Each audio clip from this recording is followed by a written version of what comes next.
পৃথিবীতে প্রচলিত অনেকগুলো মিথ্যা কথা আছে, তার মধ্যে অন্যতম একটি মিথ্যা কথা হলো ভাইয়া ক্লায়েন্ট পাই না।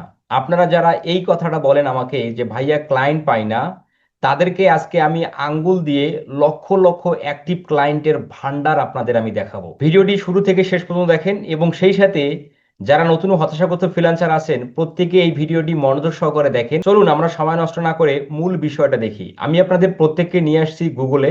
গুগলে এসে আপনারা সার্চ করবেন মেটা অ্যাড লাইব্রেরি। আপনি মনে করতেছেন মনে হয় যে ফেসবুক অ্যাড লাইব্রেরির মধ্যে তো আমরা অনেক আগেই এই টেকনিকটা জানি।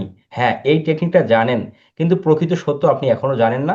অতএব ভিডিওটা কন্টিনিউ করেন। মেটা অ্যাড লাইব্রেরি এই কথা লিখে আপনারা গুগলে সার্চ করবেন। সার্চ করার পর আপনারা এই যে ফেসবুকের যে অ্যাড লাইব্রেরি আপনারা এখানে ক্লিক করবেন। ফেসবুকের অ্যাড লাইব্রেরিতে ক্লিক করলে আপনারা অ্যাড লাইব্রেরির মধ্যে চলে আসবেন। এখানে এসে আমরা করে দেব হচ্ছে ইউনাইটেড স্টেট। হ্যাঁ, ইউনাইটেড স্টেট। তো আমি এখানে ইউএসএ লিখে সার্চ দিচ্ছি, আচ্ছা আসলো না। ইউনাইটেড স্টেট, আমি এখানে ইউনাইটেড স্টেট দিলাম। আপনারা ইউনাইটেড কিংডম বা কানাডাও দিতে পারেন। দেওয়ার পর আপনারা যারা এই ভিডিওটা দেখতেছেন আপনি মনে করতেছেন মনে হয় যে ফেসবুক অ্যাড লাইব্রেরির মধ্যে তো আমরা অনেক আগেই এই টেকনিকটা জানি। হ্যাঁ, এই টেকনিকটা জানেন, কিন্তু প্রকৃত সত্য আপনি এখনো জানেন না। অতএব ভিডিওটা কন্টিনিউ করেন। আচ্ছা, তো এখানে ইউনাইটেড স্টেট দেওয়ার পর আপনি এখানে অ্যাড ক্যাটাগরিটা অল রাখবেন। অল রেখে আপনারা search by keyword or advertiser, এইখানে আপনি আপনার মতো করে আপনি কিওয়ার্ড দিবেন। ঠিক আছে? তো পৃথিবীতে অনেকগুলো বিজনেসের নিশ আছে। আপনারা যারা এখনো জানেন না যে পপুলার বিজনেস নিশগুলো কোনগুলো, আপনারা এই ভিডিওর কমেন্ট সেকশনে কমেন্ট করবেন যে নিশ লিখে। তাহলে আমি আপনাকে 500+ বিজনেসের নিশ দেব। সেই নিশ থেকে আপনি নিশ কপি করে নিয়েও কিন্তু আপনি এখানে সার্চ দিতে পারেন। আচ্ছা, তো সাপোজ ধরেন এখানে আমি ওয়াচ লিখে এর আগে আমি সার্চ করেছিলাম, আমি এই ওয়াচটাই লিখেই সার্চ দিলাম। তাহলে এই মুহূর্তে শুধুমাত্র ওয়াচ ক্যাটাগরি নিয়ে 50,000 ক্লায়েন্টের আমরা কি ফেসবুক অ্যাডস অ্যাক্টিভ আছে তাদেরকে আমরা দেখতে পাচ্ছি। তাহলে এই যে 50,000+ ফেসবুক অ্যাডস ক্লায়েন্ট তাদের বিজনেসের জন্য ক্যাম্পেইন করছে, প্রতিটা ক্যাম্পেইন কি ভালো হয়েছে? প্রতিটা ক্যাম্পেইন কি অপটিমাইজ হয়েছে?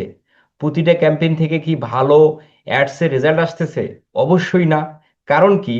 কারণ অধিকাংশ ক্লায়েন্ট নিজেই 9-6 মিলায়ে ফেসবুকে অ্যাডস দেয়। ঠিক আছে? তাহলে আপনি যদি একজন প্রকৃত অ্যাডস ম্যানেজার এক্সপার্ট হয়ে থাকেন, আপনি যদি ফেসবুক অ্যাডস এক্সপার্ট হয়ে থাকেন, তাহলে এই অ্যাডগুলো আপনি অডিট করেন।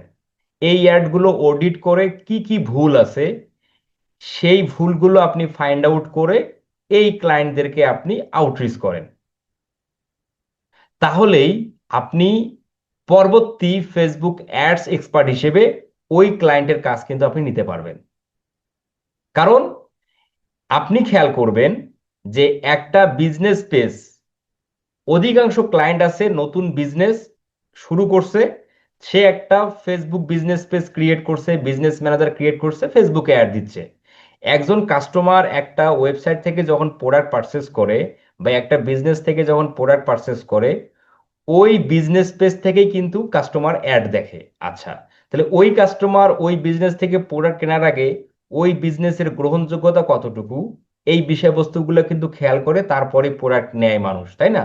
তাহলে যে সকল ক্লায়েন্ট শুধুমাত্র একটা Facebook business page creator set up করেই যারা অ্যাড দিচ্ছে, তারা প্রকৃতপক্ষে ওই সকল ক্লায়েন্ট প্রকৃতপক্ষে ফেসবুক অ্যাডসের স্ট্র্যাটেজি জানে না। তাহলে আপনি যদি একজন প্রকৃত অ্যাডস এক্সপার্ট হয়ে থাকেন, ওই সকল বিজনেস পেজ ভিজিট করে তাদের যে ভুলগুলো আছে সেই ভুলগুলো আপনি ফাইন্ড আউট করেন। ফাইন্ড আউট করার পর আপনি ওই ক্লায়েন্টকে আউটরিচ করেন যে তুমি যে ক্যাম্পেইনটা করেছো এই ক্যাম্পেইনটা করার আগেই তোমার এই বিজনেস পেজের এই এই কাজগুলো করা উচিত। সেই বিষয়বস্তুগুলো তুমি মিস করেই তুমি ফেসবুকে অ্যাড দিচ্ছ। তাহলে এই অ্যাড থেকে যে টাকাটা খরচ হচ্ছে এটা তোমার অহেতুক হচ্ছে। তাহলে এই যে বিষয়বস্তুগুলো যখন আপনি অডিট করে ক্লায়েন্টকে যখন আপনি একটা রিপোর্ট পাঠাবেন, ওই ক্লায়েন্ট কিন্তু আপনার রিপোর্টটা দেখার পর ক্লায়েন্ট 100% বুঝে নেবে যে আপনি একজন মেটা অ্যাডস এক্সপার্ট। তাহলে ওই সকল ক্লায়েন্ট যারা যারা ফেসবুক অ্যাডস এর স্ট্র্যাটেজি না জানার ফলেই বা ভালোভাবে ক্যাম্পেইন সেট আপ না করে যারা ক্যাম্পেইন করছে, ওই সকল ক্লায়েন্টদেরকে আপনি ফাইন্ড আউট করে তাদেরকে আপনি আউটরিচ করেন, আপনি 100% আপনি ক্লায়েন্ট পাবেন।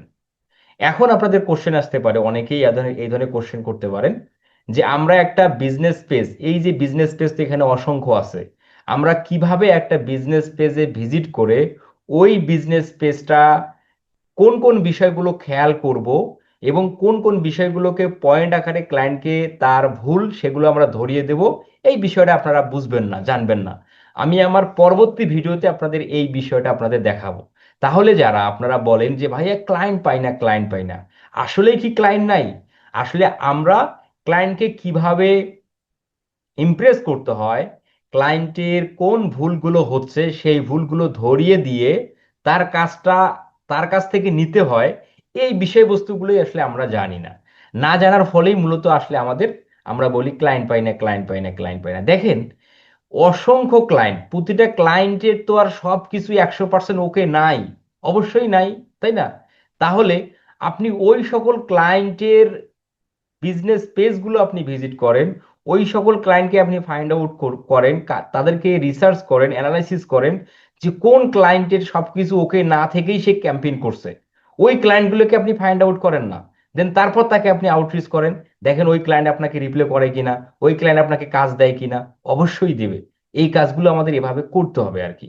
আমি আশা করি আপনারা এই ভিডিওর যে মূল মোটিভ সেটা আপনারা প্রত্যেকেই বুঝতে পারছেন, এবং আপনারা প্রত্যেকেই এটাও আপনারা মনে ভালোভাবে গেঁথে নিছেন যে আসলেই ক্লায়েন্ট আছে, তাকে আমরা যথার্থভাবে তার ভুলগুলো ধরিয়ে দিয়ে তাকে আমরা সাজেশন দিয়ে আমরা যে একজন এক্সপার্ট সেটাকে আমরা তার কাছে উপস্থাপন করতে পারতেছি না, যার ফলেই আমরা ওই সকল ক্লায়েন্টকে পাচ্ছি না।